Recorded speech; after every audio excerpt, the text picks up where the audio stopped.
Na manhã em que enterrei minha esposa, eu pensei que o pior momento da minha vida tinha chegado. Eu estava errado. A dor de perder a pessoa que você ama é enorme, mas existe uma dor ainda mais silenciosa. A dor de perceber que as pessoas que você criou, que você ajudou e que você amou por toda a vida, podem simplesmente esquecer que você existe. Meu nome é Walter. Tenho 67 anos, e durante muito tempo acreditei que minha família era meu maior tesouro. Eu tinha uma vida simples. Uma casa tranquila, um casamento de muitos anos com minha esposa Ellen, e 2 filhos que eu acreditava que me amavam. Antes dela partir, nossa casa era cheia de vida. Aos domingos, a mesa ficava cheia de comida, risadas e histórias. Meu filho Mark aparecia sem avisar. Minha filha Carol mandava fotos dos meus netos. Ellen sempre dizia que aqueles eram os melhores momentos da nossa vida. Mas tudo mudou quando ela ficou doente. Foram 2 anos difíceis. 2 anos em hospitais, noites sem dormir e medo constante. Eu fiquei ao lado dela todos os dias. Segurei sua mão nos momentos mais difíceis e prometi que ela nunca ficaria sozinha. Quando Ellen finalmente partiu, uma parte de mim foi embora com ela. Eu esperava que minha família se aproximasse. Eu esperava que meus filhos dissessem: "Pai, estamos aqui com você." Mas aconteceu exatamente o contrário. Primeiro foram pequenas coisas. Uma ligação que não veio. Uma mensagem de aniversário esquecida. Um convite para jantar que nunca chegou. Eu tentei entender. Pensei que eles também estavam sofrendo. Afinal, perder alguém muda as pessoas.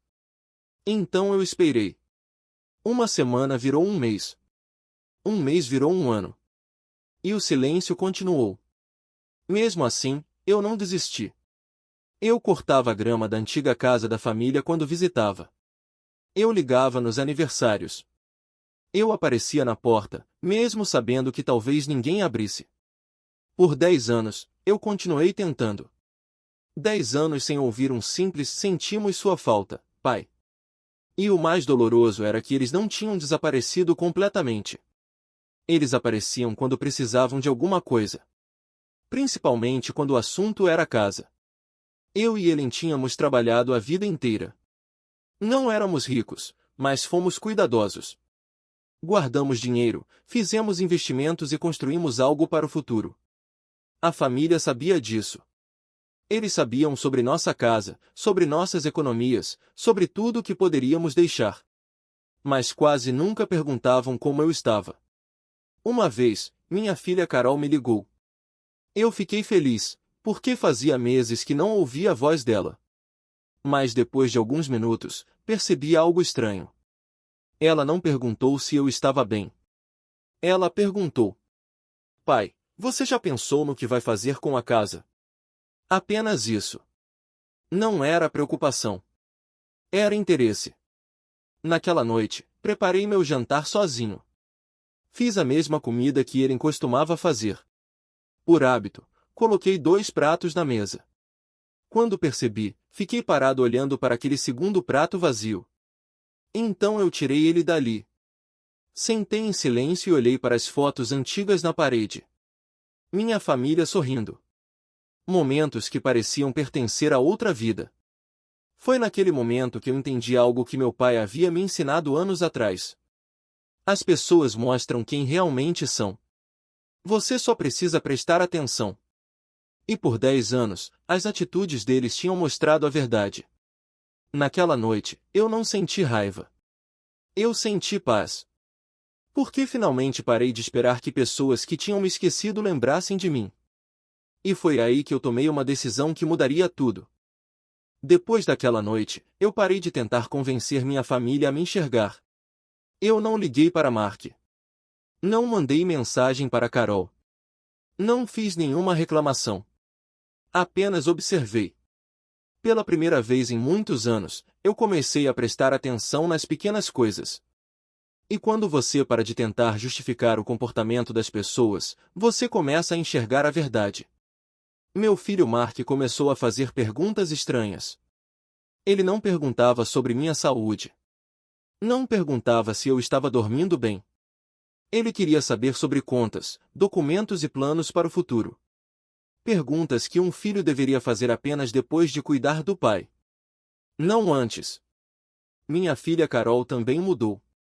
Ela parou de enviar fotos dos meus netos. Parou de mandar mensagens nas datas importantes. Mas começou a enviar artigos sobre imóveis, valores de casas e mudanças no mercado. Era como se eu fosse apenas uma assinatura no papel. Como se minha vida tivesse se resumido ao que eu possuía. Eu tentei não acreditar. Afinal, eram meus filhos. Eu os vi crescer. Eu ensinei os primeiros passos. Eu trabalhei noites extras para que eles tivessem oportunidades. Um pai sempre quer acreditar no melhor dos seus filhos. Mas a realidade continuava aparecendo na minha frente. Então eu tomei uma atitude. Fiz algumas ligações. Mas dessa vez, não liguei para minha família. Procurei um consultor financeiro em outra cidade. Alguém que não conhecia minha história. Alguém que olharia apenas para os números e documentos. Durante alguns meses, comecei a organizar tudo em silêncio. Nada dramático. Nada que chamasse atenção. Eu apenas comecei a preparar minha vida de uma maneira diferente. Enquanto isso, Mark ficou mais confiante. Ele começou a falar para outras pessoas que provavelmente cuidaria dos assuntos do meu patrimônio no futuro. Carol comentou com uma vizinha que minha casa seria um ótimo investimento quando eu não estivesse mais lá. Quando ouvi isso, senti algo estranho. Não era surpresa. Era a confirmação. Eles não estavam esperando meu bem-estar. Eles estavam esperando minha ausência. Algum tempo depois, Mark finalmente me ligou. Era a primeira vez em quase um ano. Quando vi o número dele na tela, pensei que talvez ele finalmente quisesse saber de mim. Atendi. Oi, pai, ele disse, como se nada tivesse acontecido. A voz dele parecia tranquila. Ele perguntou como eu estava. Pelo menos foi o que pareceu no começo. Mas depois veio a verdadeira pergunta. Você já pensou em vender a casa? Talvez seja melhor para você morar em um lugar menor. Fiquei em silêncio por alguns segundos. Não porque eu estava bravo. Mas porque naquele momento tudo ficou claro. Ele não estava preocupado comigo. Ele estava pensando no que aconteceria com a casa. Então respondi apenas. Vou pensar nisso.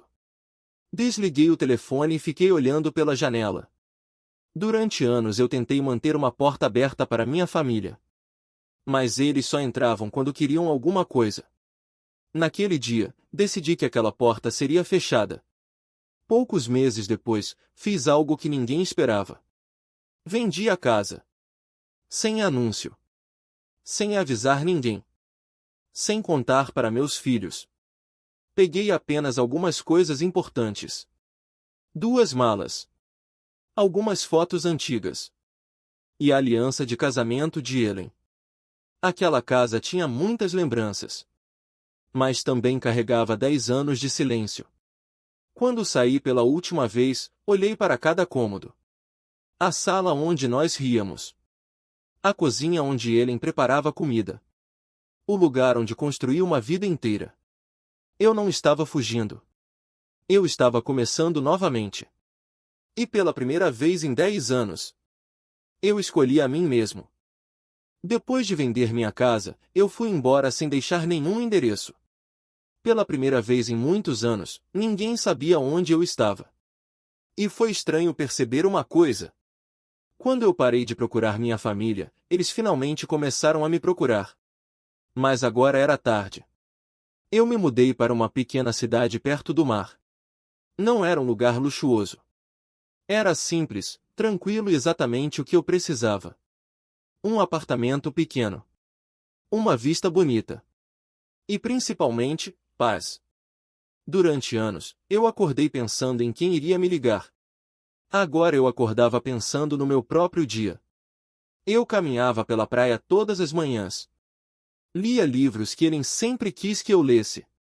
Conversava com pessoas que perguntavam sobre minha vida, não sobre meu dinheiro. E aos poucos, percebi que eu ainda estava vivo. Eu não era apenas um homem que perdeu sua esposa. Eu não era apenas um pai esquecido. Eu era Walter. Um homem que ainda tinha histórias para viver. Enquanto isso, na antiga cidade, as coisas começaram a mudar. Mark e Carol descobriram que a casa tinha sido vendida. E eles ficaram desesperados. Eles foram até o novo dono perguntar para onde eu tinha ido. Mas ninguém sabia. Porque dessa vez, eu realmente tinha desaparecido. Não porque alguém me abandonou. Mas porque eu escolhi partir. Um ano passou. Durante esse tempo, eu organizei a última parte do meu plano. O dinheiro da venda da casa e tudo que Ellen e eu construímos durante nossa vida foram colocados em um fundo especial. Mas não era para meus filhos. Eu pensei muito sobre isso. Eu não queria fazer por vingança. Eu não queria machucar ninguém. Eu apenas queria que aquele dinheiro ajudasse pessoas que realmente entendiam minha dor. Então criei um fundo para idosos que perderam seus parceiros e foram esquecidos pelas próprias famílias. Pessoas que, assim como eu, só queriam sentir que ainda importavam. Quando o prazo terminou, uma carta foi enviada para Mark e Carol. Dentro dela havia apenas algumas páginas. A primeira explicava que eu estava vivo. Que eu estava bem. E que eu tinha escolhido um novo caminho. Depois veio a parte que eles nunca esperaram. Todo o patrimônio que eles imaginavam receber tinha outro destino.